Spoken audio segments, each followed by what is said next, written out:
എൻ്റെ പേര് ബിൻസി ടൈറ്റസ്. ഞാൻ ഒമാനിൽ ജോലി ചെയ്യുകയാണ്. ഇപ്പം ലീവിന് വന്നതാ. അപ്പം സത്യത്തിൽ എനിക്കിവിടെ ഒരു ധ്യാനോ ഇതൊന്നും അറിയില്ലായിരുന്നു.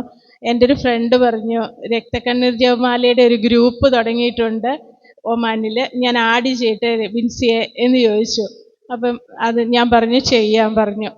അത് ചൊല്ലി 2 രക്തക്കണ്ണീർ ജപമാല ചൊല്ലി പിന്നെ എനിക്കൊന്നും ചെല്ലാൻ പറ്റുന്നില്ല. എന്നും ഓരോരോ തിരക്കുകളും കൊണ്ട് നടക്കുമായിരുന്നു.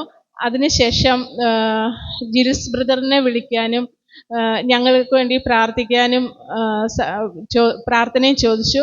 അപ്പം ബ്രദർ വീട്ടിൽ വരികയും ഞങ്ങളുടെ വീട്ടിൽ അന്ന് പിള്ളേർ 2 പേര് ഹോസ്റ്റലിലാണ്. അവർ വരാനും അവർക്കും ഞങ്ങളുടെ ഹസ്ബൻഡിൻ്റെ വീട്ടിൽ വന്ന് എല്ലാവർക്കും വേണ്ടിയിട്ട് പ്രാർത്ഥിക്കാനും അനുഗ്രഹം പ്രാപിക്കാനും സാധിച്ചു. അന്നപ്പോൾ ഇങ്ങനെ ഒരു ധ്യാനമുണ്ട്, ഇവിടെ നിങ്ങൾ വരണം, പല തടസ്സങ്ങളും ഉണ്ടാവും, പക്ഷെ നിങ്ങൾ വരണം എന്ന് പറഞ്ഞു. അതുപോലെ തന്നെ ഞങ്ങൾ ആ ദിവസം രാവിലെ ഞങ്ങൾക്കൊരു ടെസ്റ്റിന് പോകണമായിരുന്നു.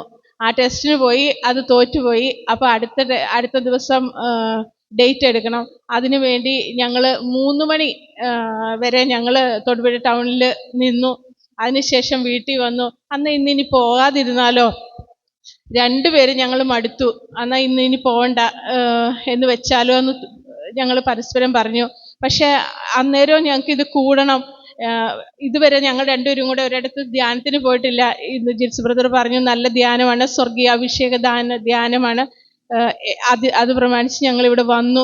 ഇന്നിപ്പം 3-ാമത്തെ ദിവസമാണ്. സന്തോഷമുണ്ട് മനസ്സിനും. ഞങ്ങൾ 2 പേർക്കും ധ്യാനത്തിനെ പറ്റി നല്ലൊരു അനുഭവമാണ് പറയാനുള്ളത്. ദൈവത്തിനും ഈശോയ്ക്കും 1000 നന്ദി പറയുന്നു. നൽകിയ എല്ലാവിധ അനുഗ്രഹത്തെ ഓർത്തുനിന്ന് നന്ദി പറഞ്ഞ് കരഞ്ഞടിച്ച് പ്രൈസ് ദി ലോർഡ്. കണ്ടോ?